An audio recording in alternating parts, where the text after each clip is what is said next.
আসসালামু আলাইকুম। কোনো ঝামেলা ছাড়াই আমরা বানাবো লুচির তরকারি। প্রথম হাঁড়িতে তেল দিয়ে দিলাম। তেল দেওয়ার পর পাঁচফোড়ন দিলাম। পাঁচফোড়নের পর পেঁয়াজ দিলাম। পেঁয়াজটাকে লাল লাল করে ভাজবো। ভাজা হয়ে গেলে তারপর এতে মুসুর কলাই দেবো।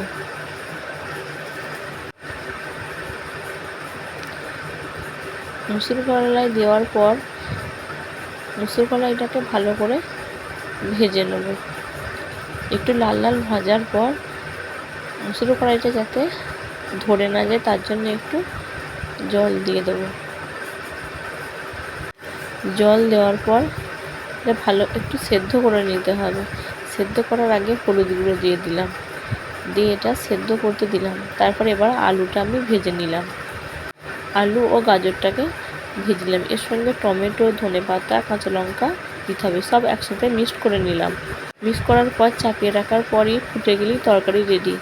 দিয়ে খেয়ে নিলাম লুচি তরকারি, মুসুর কলাইয়ের তরকারি।